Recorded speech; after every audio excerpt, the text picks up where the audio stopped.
And our first guest speaker for this afternoon, I'm going to go to the BBC. This Kate Cowie, one of my favorite stations. I actually listen to the news on BBC and watch news on BBC sometimes before I watch it in the US.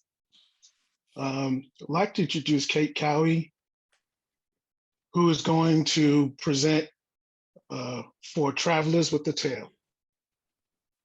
Kate Cowie spent her 15-year corporate career with Royal Dutch Shell, and in 2003, she founded the Chaos Game, a practice of international organization consultants who specialize in helping leaders implement strategic change solutions in response to a rapidly shifting and increasingly chaotic conditions. Good thing you solved that for us, Kate. Your work is done. No, we still need your work. She's the author of Finding Merlin, a handbook for the human development journey and our new organizational world in 2012, and Preventing the Tragedy of the Commons in Gestalt Practice, Living and Working in Pursuit of Holism in 2019. She serves as a founding editor of NTL's Practitioner's Journal, Practicing Social Change, and co-managing editor of NTL's new book imprint. She held the positions of chair of the board and the executive director of the European chapter of the Organization Development Network. During its first 4 years, and in 2019, she founded Wicked Company, a global network of social change professionals who are committed to the development of self and others in organizations. She lives on a small farm in Aberdeenshire in the UK. I'd like everyone to join me in welcoming Kate Cowie. Thank you. Thank you, Antoine. So let me get my slides up here. Here we go, hopefully.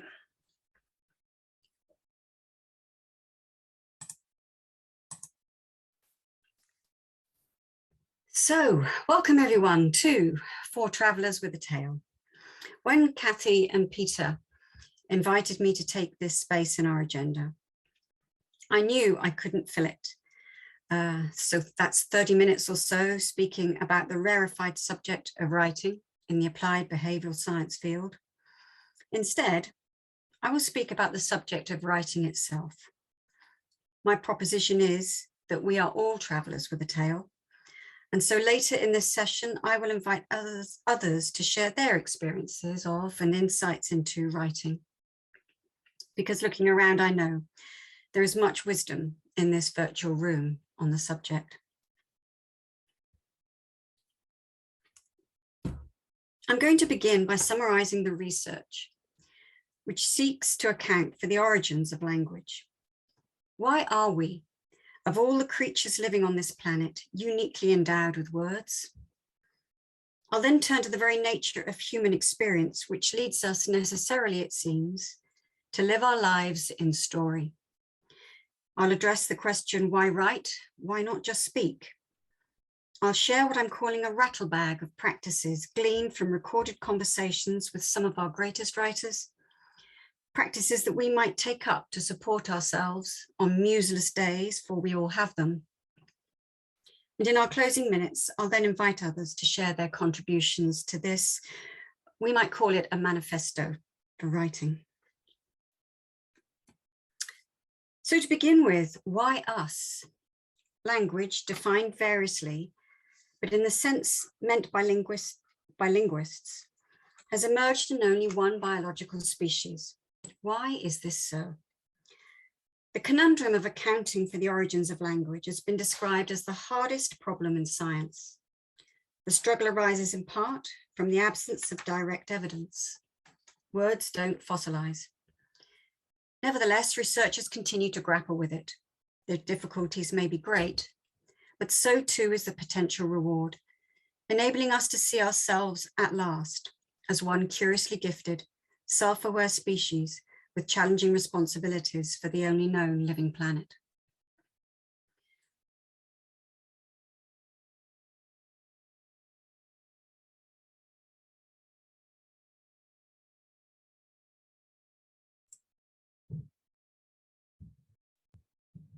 I've just had a message to unmute. Was I not being heard? You were coming through, Kate. Just a technical glitch. You're good to go. Okay. So the modern studies of the origins of language focused for several decades on our human genetic endowment. Noam Chomsky, described as the father of modern linguistics, holds that the principles underpinning the structure of language are preset in the human mind.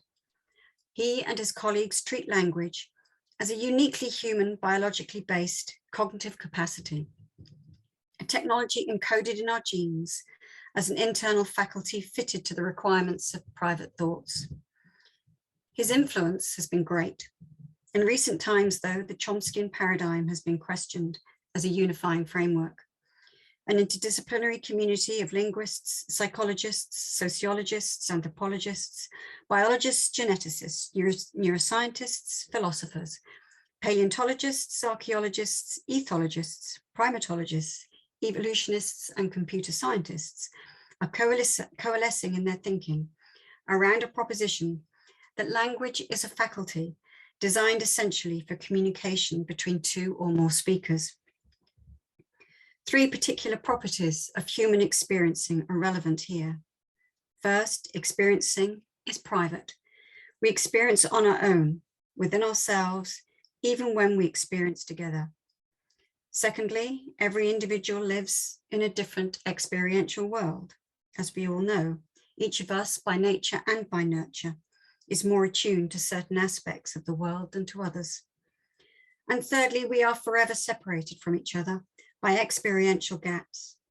Notwithstanding our capacity for intersubjectivity, we have no direct access to the experiential process unfolding in others' minds, which language, as a social invention, set out to circumvent, so this new community of researchers assert. For it is in language that we formulate our thoughts for others, to help them imaginatively reconstruct them. And in so doing, we structure and even restructure them for ourselves. Their overall thesis, therefore, is that language is a technology that resides and develops at the level of community and is acquired by individuals as part of their socialization. Together with other communication technologies, such as the writing system, the telephone, and the internet, it resides in the social realm, between speakers, not in them. This new paradigm, suggesting that genes are followers in evolution, so first we invented language, then language changed us, is not irreconcilable with the Chomskyan position. Instead, it implies a dual ontology of language. It exists both in the mind and in society.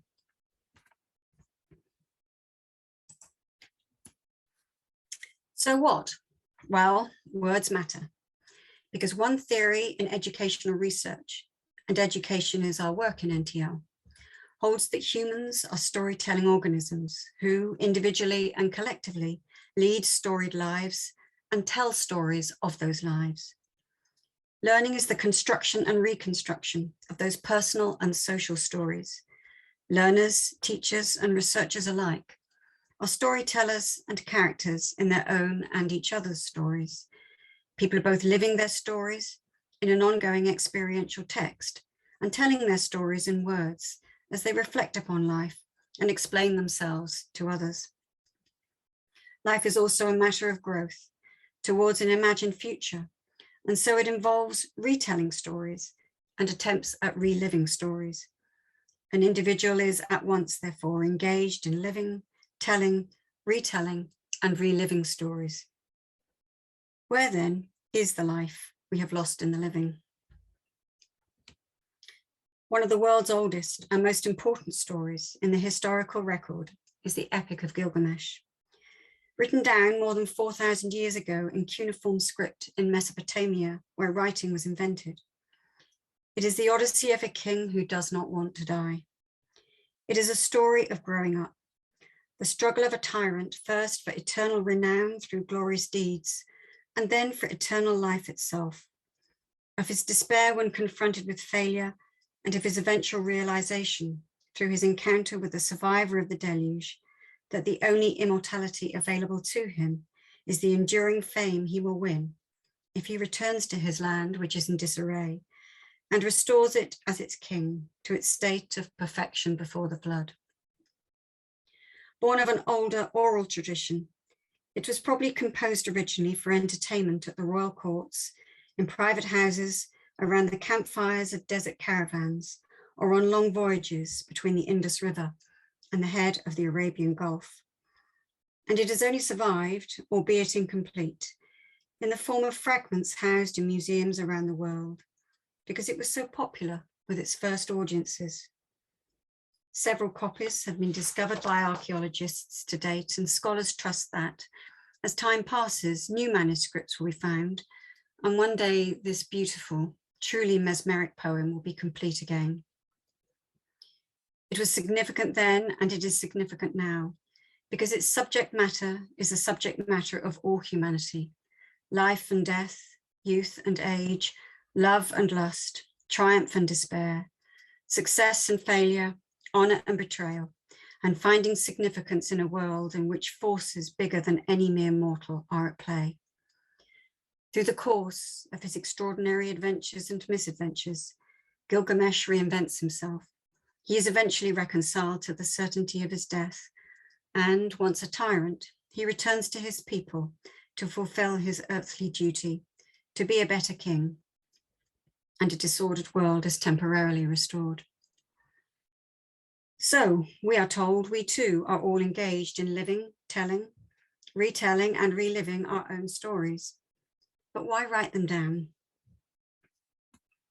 Ours is an applied field. It's an eclectic field. The humanities, philosophy, history, the wisdom of the world, spiritual traditions, literature, art, and music, as well as the natural and social sciences, have provided us with many resources for examining and understanding ourselves, our communities, and the manifold ways of living and working of our interconnected and interrelated world. So we sit at the feet, not of one guru, but of many, as we weave the tapestry of our own practice, as Dr. Edwin Nichols exemplified earlier today, when he spoke of those who have influenced him. This is why there is room in the world for all of us, scholarly practitioners in applied behavioral science all, because we all do our work differently.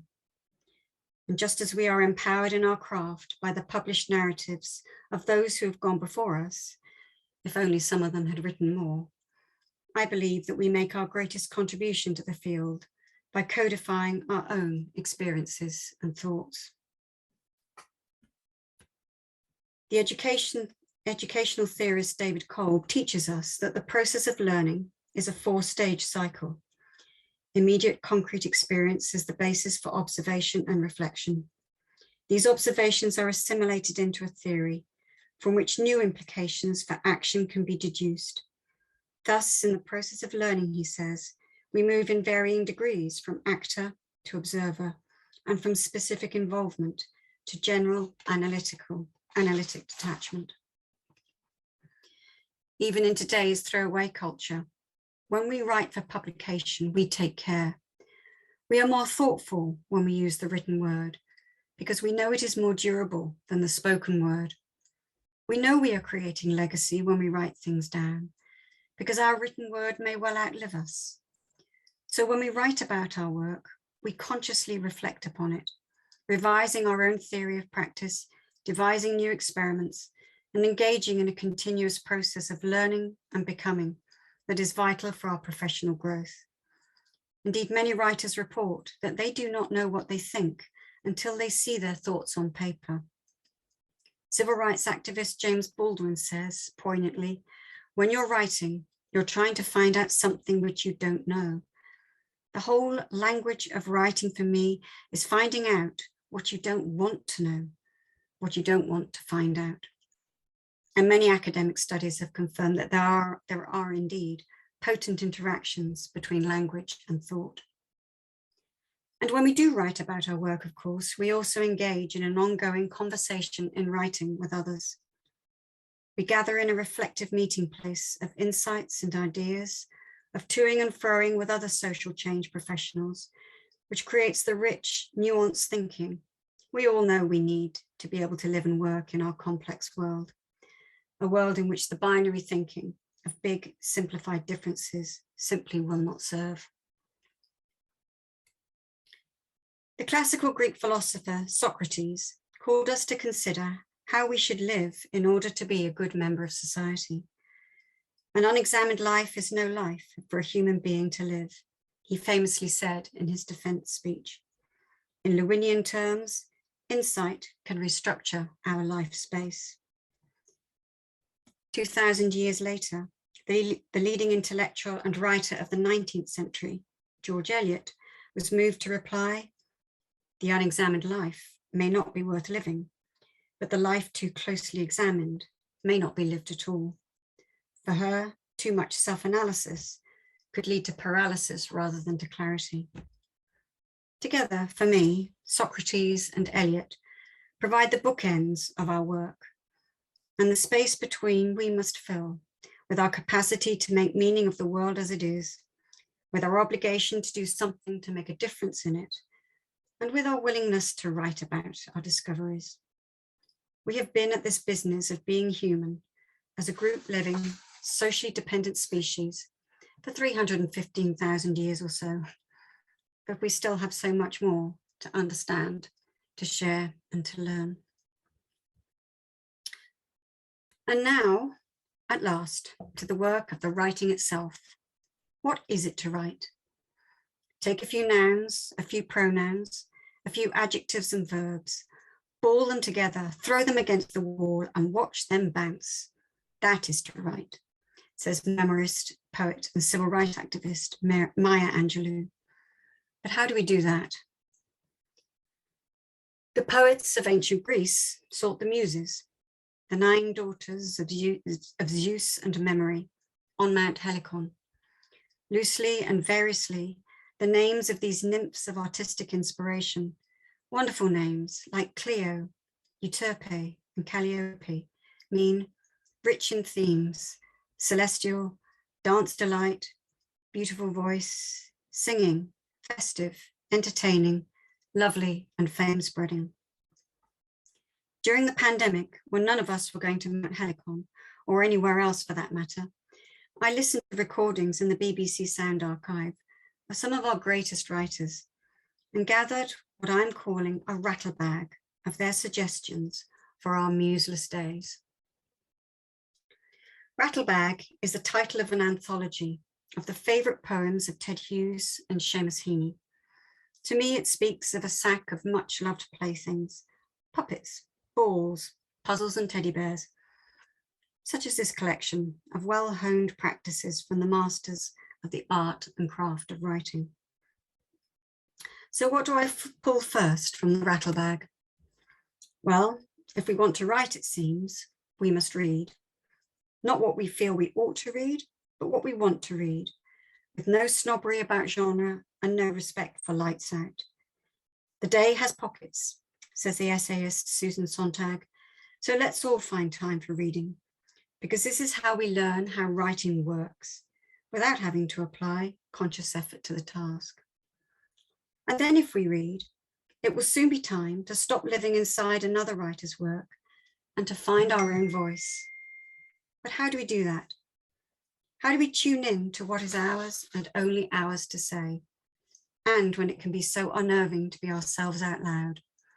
For as the novelist F. Scott Fitzgerald said, we don't sell the little things that touch us lightly. We sell our hearts. Successful writers tell us that we can only do this when we can see deeply into our subject and when we can possess our subject too. Some genres emphasize showing, other genres emphasize telling. Our work, evidence-based and theory-grounded as it is, calls us to show and tell. Meanwhile, the novelist Neil Gaiman reassures us that indeed we can learn to be ourselves in print. He says, most of us only find our own voices when we have sounded like a lot of other people. but the one thing you have that nobody else has is you, your voice, your mind, your story, your vision. So write and draw and build and play and dance and live as only you can. The moment that you feel that just possibly you are walking down the street naked, exposing too much of your heart and your mind and what exists on the inside, showing too much of yourself, that is the moment, he says, when you may be starting to get it right. The next piece of advice I pull from my rattle bag is to fall in love with words. Let's listen to the poet Ted Hughes explaining to us that any good piece of writing, not just a poem, is an assembly of living parts. Deej, if you could play the clip, please. Thank you.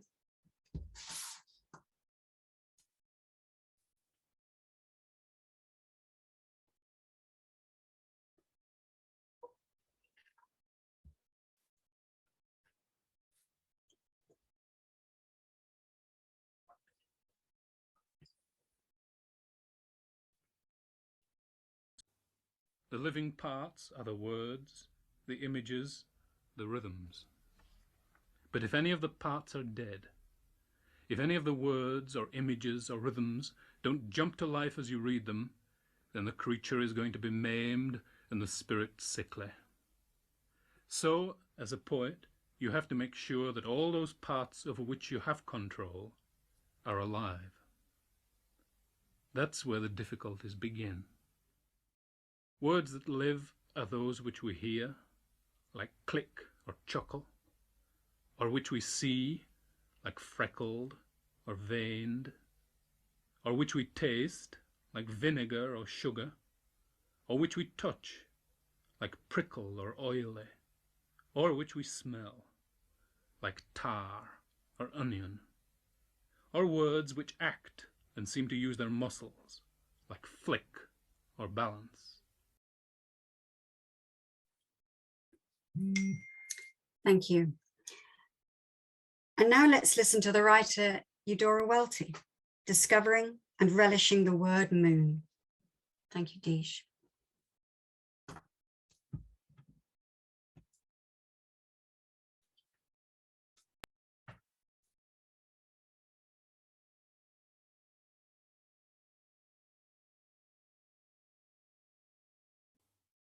At around age 6, perhaps, I was standing by myself in our front yard waiting for supper, just at that hour in a late summer day when the sun is already below the horizon and the risen full moon in the visible sky stops being chalky and begins to take on light.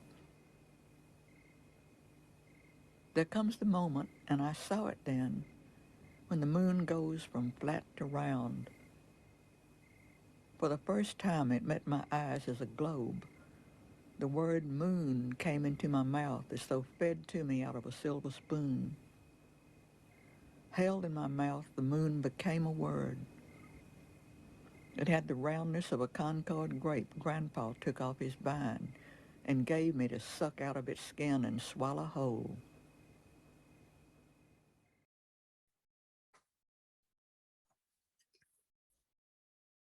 Thank you. All of us who write seek to capture and hold the attention of our readers. Whatever our chosen genre, all of us therefore need to learn the art of stringing words together. But how do we do this? Again, we can turn to Ted Hughes, who explains that this is not a hopeless task. All we have to do to control the little goblin in every word is to imagine what we're writing about. We should not think it up laboriously as if we were working out mental arithmetic. No, we should see it, he says, and live it. Just look at it, touch it, smell it, listen to it. When we do this, he says, the words will look after themselves. Next, where will we write? We must create a place from space that will hold us as we write. In the middle decades of the 19th century, the ever-contemporary social reformer Charles Dickens frequented the taverns of smog-filled London for his customary pint of coffee and a plate of bread and butter to write.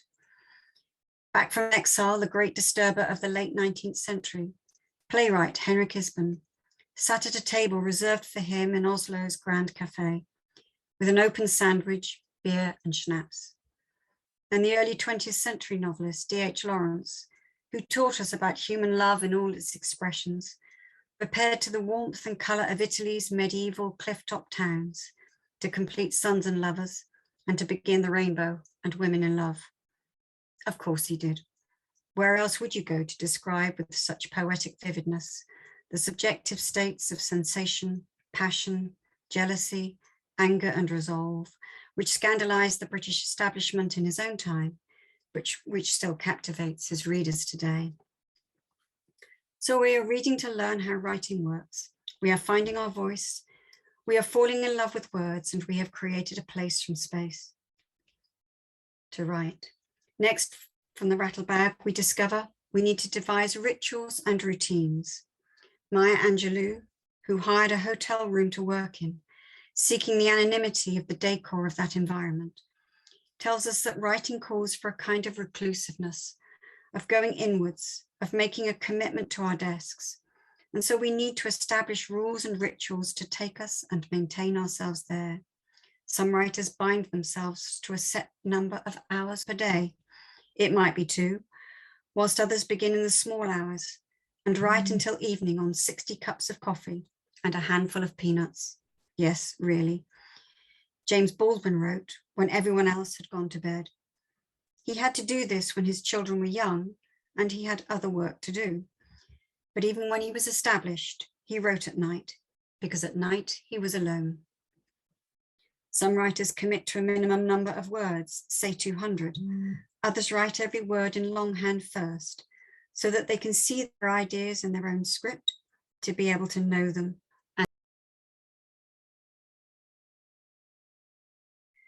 So let us remind ourselves again that the day has many pockets. The laundry basket may be overflowing, and we do need to cook dinner. But if we have taken a vow of words, we must commit to our desks. Writing teacher Kathy Fitzgerald tells us it's a monastic thing with biscuits. Rummaging in the rattlebag, we find next downtime, daydreaming, holidays, time off. The poet W.B. Yeats asked the BBC in the early years of radio to allow him to conduct an experiment, to create a poet's pub. He invited his listeners to imagine that they were a gathering of poets, musicians, farmers and labourers, and all a little drunk. Listening to his poems, yes, but to music too, and banging their tankards on the table between refills. As he read to his listeners in his poet's pub, he gave them tankard time. The BBC interspersed his poems with musical notes and substituted drum rolls for table banging. Crazy, yes, but Yeats's purpose was serious. We all need time to clear our minds from one group of ideas before we can be receptive to the next. Time to forget about writing. Time to miss the blank page before we are ready to turn to it again. Let's listen to writing teacher Kathy Fitzgerald explaining how important downtime was for the playwright and essayist Arthur Miller when he moved to Paris to write, and how in the end his downtime seeded his greatest work, The Tropic of Cancer, banned initially in the United States, but now regarded as an important contribution to establishing the right to freedom of speech in literature. Thank you, Tej.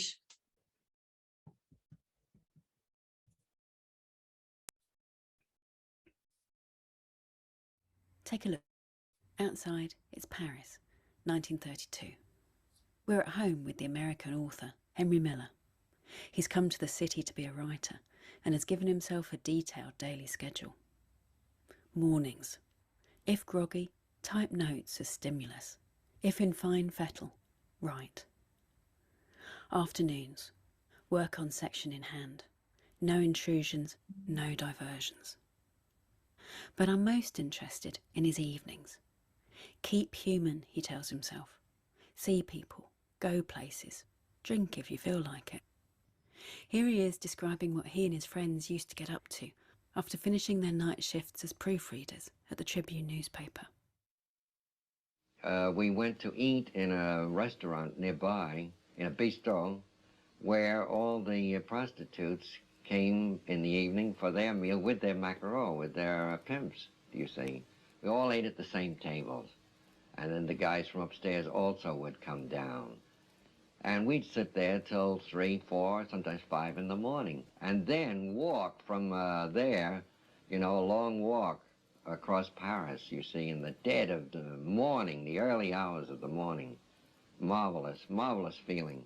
The only person you'd encounter would be the bicycle cops, always in pairs with their capes, don't you know, and their high boots, do you recall? That noise, that little grinding noise of the chain was very wonderful in the silence. Paris is so silent, I think, at night. You know, we had marvelous times, you know, in between. Henry Miller, don't you know? Miller wrote hard, but he lived hard too. And later, he turned all these conversations and adventures in the Parisian night into the book that made his name, Tropic of Cancer. If we don't plant seeds in our mental compost, there's nothing to grow.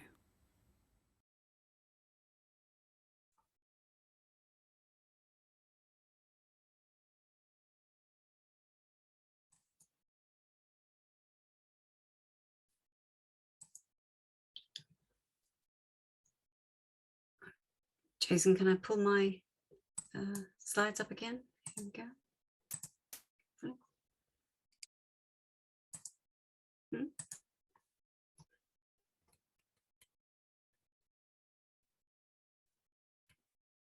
Next, we have writer's block. Some writers claim it doesn't exist, but for most of us, it is real. We can't find our voice, or we don't know where we want to go, or what we want to say, or perhaps we don't think we're good enough to be in print. That's a very common affliction. What are we to do?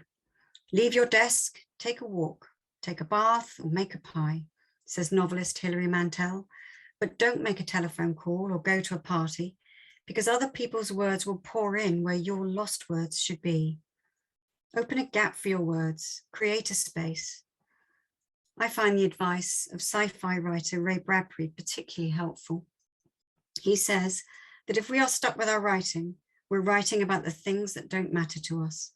And this way we will never find joy. Make a list, he tells us, of the 10 things we love, the 10 things we hate, the things we fear, and write about them. This way, he says, we will find our true self in our writing, and then we will write with joy. There are 3 more toys in our rattle bag. First, it is the work not of writing, but of rewriting, turning a draft into something to read. Take the draft and sharpen the language. Strike out the approximate for the precise, the complex for the plain. Cut, cut, cut. Meddlesome adverbs, interfering repetitions, busybody metaphors, anything that doesn't earn its place, says Kathy Fitzgerald.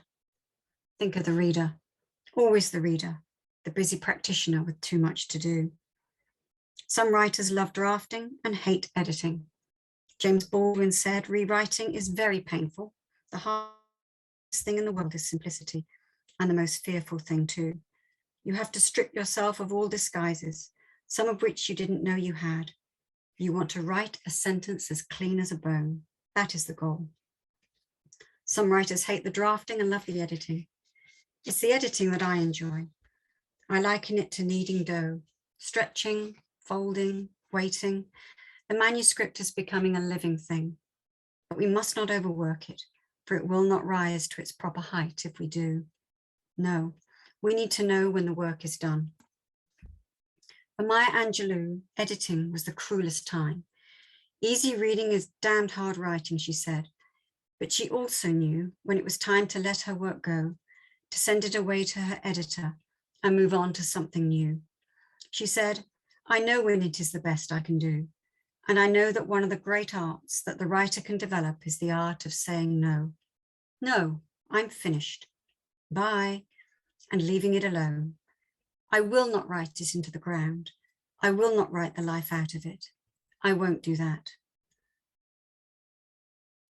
And so to the last toy in my rattle bag. Just do it, or go write, as my fellow editor, fellow teacher, and acclaimed poet Yvette Hayata Adams says. Meanwhile, Ray Bradbury reminds all those who strive to see and make sense of things, people like us, But we owe a debt to the universe. We have an obligation to write. Let's listen to him now before we hear from other voices in the room. Deej, if you could play that video clip for me, please.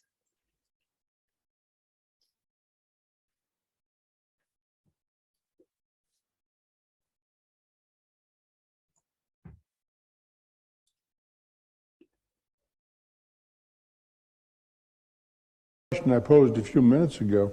What are we doing here? There's no use having a universe, is there? There's no use having a billion stars. There's no use having a planet Earth if there isn't someone here to see it. You are the audience. You are here to witness and celebrate. To witness and celebrate. And you got a lot to see and a lot to celebrate. That's your business. You put it in your work, you put it in your stories. Otherwise, get the hell out and get out of our way and let us live, huh? If you're going to be a cynic, if you're going to be a pessimist, there's no hope for you. Huh? I can't help you. You got to help yourself. But we are here as an audience. God cries out to be saved. Whatever God is, we have various names. We make him much too anthropomorphic. That's not what it's all about. Creation, the universe, Jehovah, you name it, huh? It's all mysterious. But we are here to be the audience to the miraculous. Huh? We are privileged to, but you're going to be alive once. You're never coming back. Think of that. You got one chance to pay back. You owe to the universe. The burden of proof is in your lap and in your writing, and you got to pay back. I demand it. And you get the hell out of here and do that, and you're going to have a good life. What in hell was the question? Well,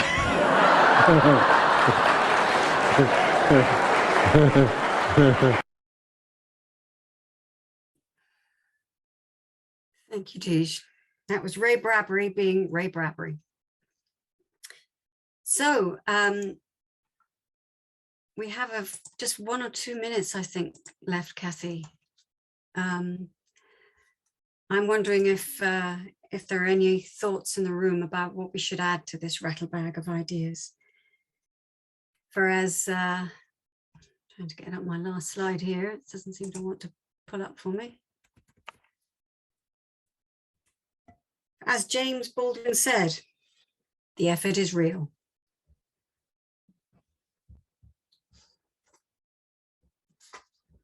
Who has some experiences of writing, some suggestions of how, as I say, we can support ourselves when the words aren't flowing?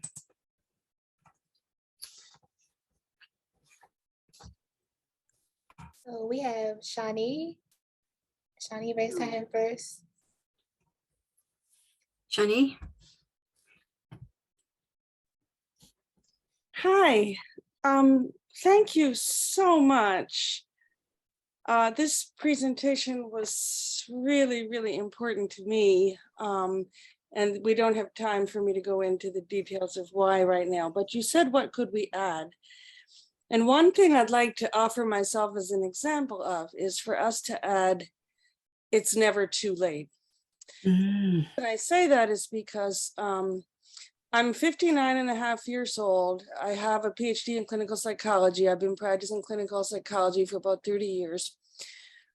I'm also a registered poetry therapist, using poetry as a tool in therapy, but that was using other people's writing and existing poems and inviting clients to write and all that. When I was in my late 40s, about 10 years ago, I went back to school and did an MFA in creative writing. Then I realized that I didn't understand writing enough because I hadn't read enough. So I enrolled as a bachelor's student. I already had a PhD, but I enrolled as a bachelor's student and did a degree in English literature, a bachelor's degree. then I am now in a PhD program in literature that I just started 2 years ago. So I'll finish my PhD in English literature at the University of Rhode Island when I'm in my 60s. And last year I published my first book of poems, my first book actually, by Bucknell University Press. I worked in it for 10 years. I tried to find a publisher for a couple of years, and it was chosen as the first prize of the Independent Book Publishers Association on April 29th of this year.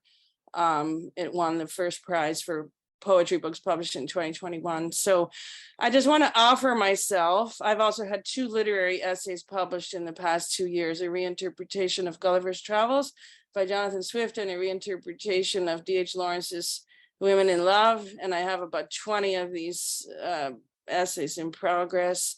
So I just want to offer myself as an example. At the same time, I'm still a member of NTL. I'm still a practicing clinical psychologist. I'm still a single parent. So I just want to say that it's never too late. If someone wants to write and they feel it in their heart and soul and they feel they must, you know, there are ways. There are ways. That's lovely. That's really lovely, Shani. Thank you. Thank you so much. I loved your presentation because it made me feel I don't have to be so compartmentalized. I can bring together the NTL member part of me with the reader and writer part of me. And those parts of my journey have been really quite separate so far. One sunrise seminar I did in Bethel in the 1980s. Shani? We need, yeah. Okay, sorry. Sorry. Thank Ed. you. Thank you, Shani. Thank you. Ed. Sorry. Thanks, Shani. Who? It's you, Ed. Okay. Well, thank you, Kate. Yes, your talk was terrific. It did stimulate in me thinking, well, what is it that I do that does work? You know, I think it's important sources like the opinion columnists of the New York Times are always, you know, got some stimulating things to say. And I think working in 2 areas at once, like I've been working in science and mystical stuff and looking at them together. And finally, the last point I make was that sometimes, you know, I'm finding if I feel blocked, I just wait, you know, just wait for something to come up, and it does, you know, don't worry about it. Something will come up. So thank you, Kate. Thank you, Ed. John. Hi, Kate. Thank you. I want to make a statement and I have a question for you. And the statement is, I think that what wasn't mentioned in your presentation, I think is an important thing, is all of the barriers to particularly people of color and women and maybe even indigenous people getting published by publishing houses who have actually access to huge distribution systems. And I know at the Gestalt Institute of Cleveland, we finally decided, like the people in Brazil, that our way of getting around that was to create our own publishing house. You know, so I just want to put that as part of the context and ground. But my question to you in terms of another thing is, Maggie James Neal, who was an NTL member, a Black woman, way back in the day in the early 70s, actually introduced diary writing into the training labs and tea groups that were being conducted at Bethel and around the country at that point in time. And I think diary writing is a very significant and important aspect of people who want to write, whether it gets published or not. It is good in terms of your mental health. It's good in terms of your self-awareness. And often if you go back to things that you've written in your diary, you realize that you've done things that you don't even remember came up in your consciousness. And so I want to ask you, what do you think about the thing of having diary writing as a part of our lab curriculum and experience, because it's kind of dropped away? Well, in terms of supporting people who are struggling to be published, we do want to, in the Writing and Publishing Hub, we do want to launch a fund. Next year, this will be one of our big projects to try to support people to take their books to print in the new NTL book imprint. And as far as journaling is concerned, or diarizing, sorry. I wish I did more of it. But what I do is commonplacing, which is a kind of, it's not as disciplined a practice as diarizing, I must say. But commonplacing I do. Because that allows me to be very disorganized and messy in my in my making notes. But if I didn't do that, then I would easily forget most of what I think. So we do need those disciplines, John. Absolutely. Mm-hmm. Thank you. And Helen, I think you're the last person. Yeah, we're gonna have to make that the last one. Antoine, you're still on mute, sir. Helen, go ahead. It's not allowing me to. Oh, you can hear me now. 20 seconds. Thank you. Yeah, I counted to 20. Thank you, Kathy. Kate, that was great. I was part of a writer's retreat with you and several other people on this call. I don't experience writer's block very often. I have several books, but I experience a subsidiary of that I call writer's fear. And it is because I have a book that's been on the skids for a long time and I can't bring myself to finish it, called Looking Through the Liking Glass. And the reason I can't finish it is because, and this is deeply personal, I have been abused. And as a part of the abuse, in order for me to write about it, I'm having a hard time writing about that in the third party, as if the person I'm writing about doesn't exist. And I wonder what advice you would have, not just for me, but for writers who find themselves wanting to share that deeply personal story of oppression, but not wanting to necessarily name the oppressor, but getting stuck on the continuum between these two dichotomies. I hope I'm being clear. Well, first of all, in terms of getting it done, it took me 9 years to write my book. So I really don't have a great track record of getting it done. And as it happens, I accidentally discovered that I seem to be writing another one. So I'm not the best person to perhaps advise you here. But what I will say is that Kathleen and Kathy and I have formed a little threesome. Because we all know that we need support to help us get our writing projects done. And I personally find that very helpful. So I think it's about join the club, Helen. Join the gang. Thanks.